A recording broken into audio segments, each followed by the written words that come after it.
Chapitre 9. Le sabot fendu de Malabar fut long à guérir. La reconstruction du moulin avait commencé dès la fin des fêtes de la victoire. Malabar refusa de prendre un seul jour de repos, et il se faisait un point d'honneur de ne pas montrer qu'il souffrait. Le soir, il avouait à Douce, en confidence, que son sabot lui faisait mal, et Douce lui posait des cataplasmes de plantes qu'elle préparait en les mâchonnant. Benjamin se joignait à elle pour l'exhorter à prendre moins de peine. Elle lui disait « Les bronches d'un cheval ne sont pas éternelles. » Mais Malabar ne voulait rien entendre. Il n'avait plus, disait-il, qu'une seule vraie ambition, voir la construction du moulin bien avancée avant qu'il n'atteigne l'âge de la retraite. Dans les premiers temps, quand avaient été énoncées les lois de la ferme des animaux, l'âge de la retraite avait été arrêté à 12 ans pour les chevaux et les cochons, 14 pour les vaches, 7 pour les moutons, 5 pour les poules et les oies. On s'était mis d'accord sur une estimation libérale du montant des pensions. Pourtant, aucun animal n'avait encore bénéficié de ces avantages, mais maintenant le sujet était de plus en plus souvent débattu.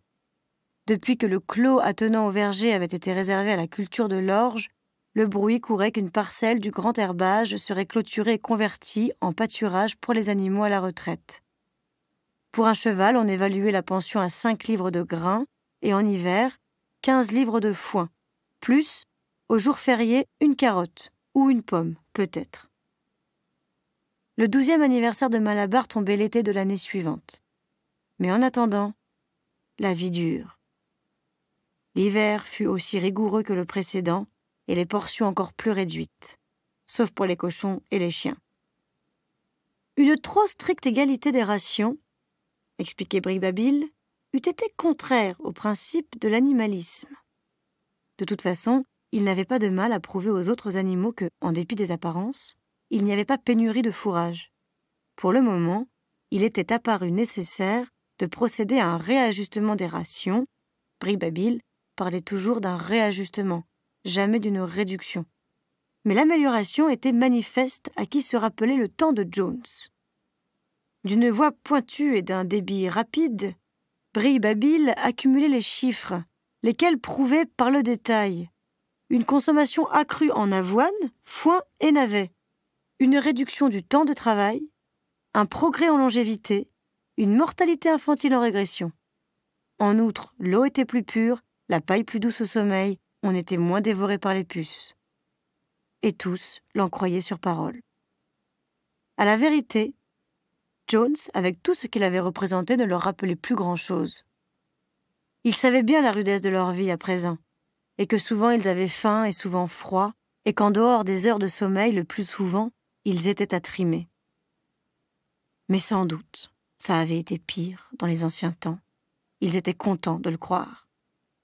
En outre, ils étaient esclaves alors, mais maintenant ils étaient libres, ce qui changeait tout, ainsi que Bribabile ne manquait jamais de le souligner.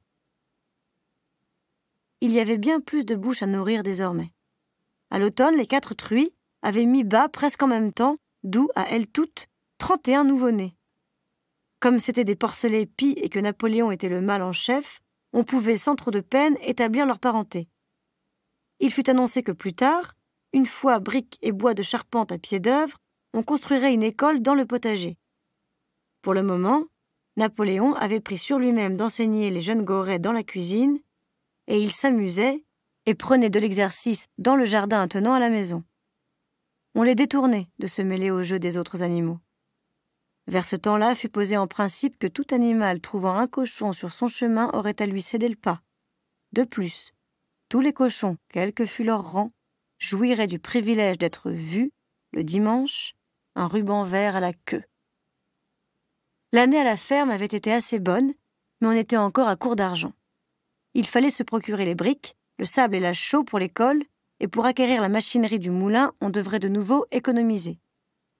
Il y avait l'huile des lampes et les bougies pour la maison, le sucre pour la table de Napoléon, qu'il avait interdit aux autres cochons, disant que ça engraisse, et en outre les réapprovisionnements ordinaires, outils, clous, ficelles, charbon, fils de fer, ferraille et biscuits de chien.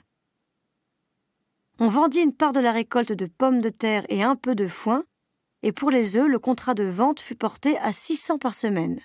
De la sorte, c'est à peine si les poules couvaient assez de petits pour maintenir au complet leur effectif. Une première fois réduites en décembre, les rations le furent encore en février, et pour épargner l'huile, l'usage des lanternes à l'étable et à l'écurie fut prohibé. Mais les cochons avaient encore la vie belle, apparemment prenant même de l'embonpoint. Un après-midi de fin février, un riche et appétissant relent, tel que jamais les animaux n'en avaient humé le pareil, flotta dans la cour. Il filtrait de la petite brasserie située derrière la cuisine que Jones avait laissée à l'abandon. Quelqu'un avança l'opinion qu'on faisait bouillir de l'orge. Les animaux reniflaient l'air avidement, et ils se demandaient si peut-être ils auraient un brouet chaud pour leur souper. Mais il n'y eut pas de brouet chaud. Et le dimanche suivant, on fit connaître que dorénavant, tout l'orge serait réservé aux cochons. Le champ derrière le verger en avait été semé déjà, et la nouvelle transpira bientôt. Tout cochon toucherait sa ration quotidienne de bière, une pinte pour le commun d'entre eux, et pour Napoléon, 10, servis dans la soupière de porcelaine de Derby, marquée d'une couronne. S'il fallait souffrir bien des épreuves, on en était en partie dédommagé car on vivait bien plus dignement qu'autrefois. Et il y avait plus de chants, plus de discours, plus de défilés. Napoléon avait ordonné une manifestation spontanée hebdomadaire avec pour objet de célébrer les luttes et triomphes de la ferme des animaux. À l'heure convenue, tous quittaient le travail et marchaient au pas cadencé autour du domaine, 1, 2, 1, 2, et en formation militaire. Les cochons allaient devant, puis c'étaient, dans l'ordre, les chevaux, les vaches, les moutons, enfin la menue volaille. Les chiens se tenaient en serre-file. Tout en tête du cortège avançait le petit coq noir. À eux deux, Malabar et Douce portaient haut une bannière verte frappée de la corne et du sabot avec cette inscription « Vive le camarade Napoléon ». Après quoi étaient récités des poèmes en l'honneur de Napoléon, puis Bribabile prononçait un discours nourri des dernières nouvelles faisant état d'une production accrue en biens de consommation, et de temps en temps on tirait un coup de fusil. À ces manifestations spontanées, les moutons prenaient part avec une ferveur inégalée. Quelque animal venait-il à se plaindre, comme il arrivait à des audacieux loin des cochons et des chiens? Que tout cela était perte de temps et qu'ils faisaient le pied de grue dans le froid, les moutons chaque fois leur imposaient silence, de leur bêlement formidable, entonnant le mot d'ordre « 4 pattes oui, 2 pattes non ». Mais à tout prendre, les animaux trouvaient plaisir à ces célébrations. Ils étaient confortés dans l'idée d'être leurs propres maîtres, après tout, et ainsi d'œuvrer à leur propre bien. Ainsi, grâce aux chants et défilés, et aux chiffres et sommes de Brille-Babil, et aux fusées qui tonnent, et aux cocoricots du coquelet et aux drapeaux au vent, ils pouvaient oublier un temps qu'ils avaient le ventre creux. En avril, la ferme des animaux fut proclamée République, et l'on dut élire un président. Il n'y eut qu'un candidat, Napoléon, qui fut unanimement plébiscité. Ce même jour, on apprit que la collusion de Boule de Neige avec Jones était étayée sur des preuves nouvelles. Lors de la bataille de l'étable, Boule de Neige ne s'en était pas tenu, comme les animaux l'avaient cru d'abord, à tenter de les conduire à leur perte au moyen d'un stratagème. Non. Boule de Neige avait ouvertement combattu dans le rang de Jones. De fait, c'était lui qui avait pris la tête des forces humaines, et il était monté à l'assaut au cri de « Vive l'humanité ». Et ses blessures à l'échine que quelques animaux se rappelaient lui avoir vues, elles lui avaient été infligées des dents de Napoléon. Au cœur de l'été, le corbeau Moïse refit soudain apparition après des années d'absence. Et c'était toujours le même oiseau, n'en fichant pas une rame et chantant les louanges de la montagne de sucre candi, tout comme au temps du bon temps. Il se perchait sur une souche et battait des ailes, qu'il avait noires, et des heures durant, il palabrait à la cantonade. « Là-haut, camarades !» affirmait-il d'un ton solennel en pointant vers le ciel son bec imposant. « De l'autre côté du nuage sombre, là se trouve la montagne de sucre candi. C'est l'heureuse contrée où, pauvres animaux que nous sommes, nous nous reposerons à jamais de nos peines. Il allait jusqu'à prétendre s'y être posé un jour qu'il avait volé très, très haut. Et là, il avait vu, à l'en croire, un gâteau tout rond, fait de bonnes graines, comme les animaux n'en mangent pas beaucoup en ce bas monde, et des morceaux de sucre qui poussent à même les haies et jusqu'au champ de trèfle éternel. Bien des animaux l'en croyaient. Nos vies présentes, se disait-il, sont vouées à la peine et à la faim. Qu'un monde meilleur dût exister quelque part, cela n'est-il pas équitable et juste? Mais ce qu'il n'était pas facile d'expliquer, c'était l'attitude des cochons à l'égard de Moïse.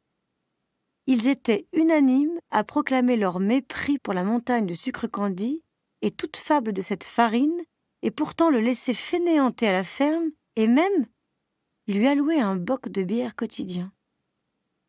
Son sabot guéri, Malabar travailla plus dur que jamais. À la vérité, cette année-là, tous les animaux peinèrent comme des esclaves. Outre le contraignant train-train de la ferme, il y avait la construction du nouveau moulin et celle de l'école des jeunes gorées, commencée en mars. Quelquefois, leur long labeur, avec cette nourriture insuffisante, les épuisait, mais Malabar, lui, ne faiblissait jamais. Il n'avait plus ses forces d'autrefois, mais rien dans ses faits et gestes ne le trahissait.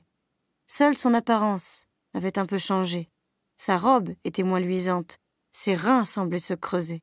« Malabar va se requinquer avec l'herbe du printemps », disaient les autres. Mais ce fut le printemps, et Malabar ne reprit pas de poids. Parfois, sur la pente qui conduit en haut de la carrière, à le voir bander ses muscles sous le fait d'un énorme bloc de pierre, on aurait dit que rien ne le retenait debout que la volonté. À ces moments-là, on lisait sur ses lèvres sa devise « Je travaillerai plus dur ». Mais la voix lui manquait. Une fois encore, Douce et Benjamin lui dirent de faire attention à sa santé, mais lui n'en faisait toujours qu'à sa tête. Son 12e anniversaire était proche. Eh bien, advienne que pourra, pourvu qu'avant de prendre sa retraite, il ait rassemblé un tas de pierres bien conséquent. Tard, un soir d'été, tout d'un coup, une rumeur fit le tour de la ferme. Quelque chose était arrivé à Malabar. Il était allé tout seul pour traîner jusqu'au moulin encore une charretée de pierres. Et bel et bien, la rumeur disait vrai. Quelques minutes ne s'étaient pas écoulées que des pigeons se précipitaient avec la nouvelle. « Malabar est tombé! Il est couché sur le flanc et ne peut plus se relever !» Près de la moitié des animaux coururent au mamelon où se dressait le moulin. Malabar gisait, là, étendu entre les brancards de la charrette, les flancs gluants de sueur, tirant sur l'encolure et le regard vitreux, incapable même de redresser la tête. Un mince filet de sang lui était venu à la bouche. Douce se mit à genoux à côté de lui. « Malabar !» s'écria-t-elle. « Comment te sens-tu ?»« C'est les bronches, » balbutia Malabar. « Ça ne fait rien. Je crois que vous serez en mesure de finir le moulin sans moi. Il y a un tas de pierres bien conséquent. Je n'avais plus qu'un mois de travail devant moi de toute façon. Et pour tout te dire, j'avais hâte de prendre ma retraite. Et comme Benjamin se fait vieux, peut-être que lui aussi, ils le laisseront prendre sa retraite pour me tenir compagnie. « Il faut qu'on t'aide tout de suite, » dit Douce. « Vite! Que quelqu'un prévienne Brille-Babil !» Sans plus attendre, les animaux regagnèrent la ferme au grand galop pour porter la nouvelle à Brille-Babil. Douce resta seule sur place avec Benjamin, qui, sans un mot, s'étendit à côté de Malabar et de sa longue queue se mit à chasser les mouches qui l'embêtaient. Un quart d'heure plus tard à peu près, Brille-Babil se présenta, plein de sollicitude. Il déclara que le camarade Napoléon avait appris avec la plus profonde affliction le malheur survenu à l'un des plus fidèles serviteurs de la ferme et que déjà il prenait ses dispositions pour le faire soigner à l'hôpital de Willingdon. À ces mots, les animaux ne se sentirent pas trop rassurés. À part Luby et Boule de Neige, jusque-là aucun animal n'avait quitté la ferme, et l'idée de remettre leur camarade malade entre les mains des hommes ne leur disait rien du tout. Néanmoins, Brille-Babil les rassura vite. Le vétérinaire de Willingdon s'occuperait de Malabar bien mieux qu'on ne l'aurait pu à la ferme. Et à peu près une demi-heure plus tard, Une fois Malabar plus ou moins remis et debout tant bien que mal, on le ramena clopin-clopant à l'écurie où Douce et Benjamin lui avaient préparé un bon lit de paille. Les 2 jours suivants, Malabar ne quitta pas son box. Les cochons lui avaient fait remettre une grande fiole de remède rose bonbon découverte dans une armoire de la salle de bain. Douce lui administrait cette médecine 2 fois par jour après les repas. Le soir, elle se couchait à côté de lui, et pendant que Benjamin chassait les mouches, lui faisait la conversation. Malabar déclarait n'être pas fâché de ce qui était arrivé. Une fois qu'il l'aurait récupéré, il se donnait encore 3 ans à vivre et se faisait une fête de couler des jours paisibles dans un coin de l'herbage. Pour la première fois, il aurait des loisirs et pourrait se cultiver l'esprit. Il avait l'intention, disait-il, de passer le reste de sa vie à apprendre les 21 autres lettres de l'alphabet. Cependant, Benjamin et Douce ne pouvaient retrouver Malabar qu'après les heures de travail, et ce fut au milieu de la journée que le fourgon vint le prendre. Les animaux étaient à sarcler des navets sous la garde d'un cochon quand ils furent stupéfaits de voir Benjamin, accouru au galop des dépendances, et brayant à tue-tête. Ils ne l'avaient jamais connu dans un état pareil. De fait, ils ne l'avaient même jamais vu prendre le galop. « Vite! Vite !» criait-il. « Venez tout de suite! Ils emmènent Malabar !» Sans attendre les ordres du cochon, les animaux plantèrent là le travail et se hâtèrent de regagner les bâtiments. Et à n'en pas douter, il y avait dans la cour, tiré par 2 chevaux et conduit par un homme à la mine chafouine, un melon rabattu sur le front, un immense fourgon fermé. Sur le côté du fourgon, on pouvait lire des lettres en caractères imposants, et le box de Malabar était vide. Les animaux se pressèrent autour du fourgon, criant en chœur « Au revoir, Malabar! Au revoir! Au revoir !» « Bande d'idiots !» se mit à braire Benjamin. Il piaffait et trépignait de ses petits sabots. « Bande d'idiots! Est-ce que vous ne voyez pas comme c'est écrit sur le côté du fourgon ?» Les animaux se turent, et même ce fut un profond silence. Edmé s'était mise à épeler les lettres, mais Benjamin l'écarta brusquement, et dans le mutisme des autres lut « Alfred Simons, équarrisseur et fabricant de matières adhésives Willingdon, négociant en peau et engrais animal, fourniture de chenil. Y êtes-vous maintenant? Ils emmènent Malabar pour l'abattre !» Un cri d'horreur s'éleva, poussé par tous. Dans l'instant, l'homme fouetta ses chevaux et à bon trot le fourgon quitta la cour. Les animaux s'élancèrent après lui, criant de toute leur force. Douce s'était faufilée en tête. Le fourgon commença à prendre de la vitesse, et la jument, s'efforçant de pousser sur ses jambes trop fortes, tout juste avançait au petit galop. « Malabar !» cria-t-elle. « Malabar ! Malabar ! Malabar !» Et à ce moment précis, comme s'il lui fût parvenu le vacarme du dehors, Malabar, à l'arrière du fourgon, montra le mufle et la raie blanche qui lui descendait jusqu'aux naseaux. « Malabar !» lui cria Douce d'une voix de catastrophe. « Malabar, sauve-toi! Sauve-toi vite! Il te mène à la mort !» Tous les animaux reprirent son cri. « Sauve-toi, Malabar! Sauve-toi !» Mais déjà la voiture les gagnait de vitesse. Il n'était pas sûr que Malabar eût entendu l'appel de Douce.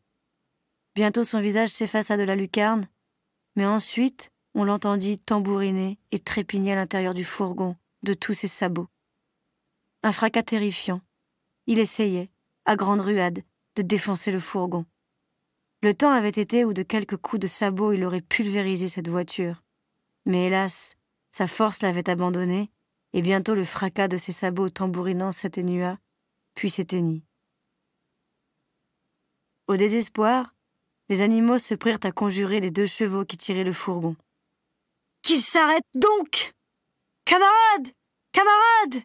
criaient les animaux. « Ne menez pas votre propre frère à la mort !» Mais c'étaient des brutes bien trop pignards pour se rendre compte de ce qui était en jeu. Ces chevaux-là se contentèrent de rabattre les oreilles et forcèrent le train. Les traits de Malabar ne réapparurent plus à la lucarne. Trop tard, quelqu'un eut l'idée de filer devant et de refermer la clôture aux 5 barreaux. Le fourgon la franchissait déjà, et bientôt dévala la route et disparut. On ne revit jamais Malabar. 3 jours plus tard, il fut annoncé qu'il était mort à l'hôpital de Willingdon, en dépit de tous les soins qu'on puisse donner à un cheval. C'est Bree-Babil qui annonça la nouvelle. Il était là, dit-il, lors des derniers moments. « Le spectacle le plus émouvant que j'ai jamais vu », déclara-t-il de la patte, s'essuyant une larme. « J'étais à son chevet tout à la fin, et comme il était trop faible pour parler, il m'a confié à l'oreille son unique chagrin, qui était de rendre l'âme avant d'avoir vu le moulin achevé. « En avant, camarade !» disait-il d'un son dernier souffle. « En avant, au nom du soulèvement! Vive la ferme des animaux! Vive le camarade Napoléon! Napoléon ne se trompe jamais !» Telles furent ses dernières paroles. « Camarade !» Puis tout à trac, Bree-Babil changea d'attitude. Il garda le silence quelques instants, et ses petits yeux méfiants allaient de l'un à l'autre. Enfin, il reprit la parole. Il avait eu vent, dit-il, d'une rumeur ridicule et perfide qui avait couru lors du transfert de Malabar à l'hôpital. Sur le fourgon qui emportait leurs camarades, certains animaux avaient remarqué le mot « équarrisseur » et bel et bien en avaient conclu qu'on l'emmenait chez l'abatteur de chevaux. Vraiment, c'était à ne pas croire qu'il y eût des animaux aussi bêtes. « Sans nul doute !» s'écria-t-il, indigné, la queue frémissante et sautillant de gauche à droite. « Sans nul doute, les animaux connaissent assez leur chef bien-aimé, le camarade Napoléon, pour ne pas croire à des fables pareilles. » L'explication était la plus simple. Le fourgon avait bien appartenu à un équarrisseur, mais celui-ci l'avait vendu à un vétérinaire, et ce vétérinaire n'avait pas encore effacé l'ancienne raison sociale sous une nouvelle couche de peinture. C'est ce qui avait pu induire en erreur. Les animaux éprouvèrent un profond soulagement à ces paroles.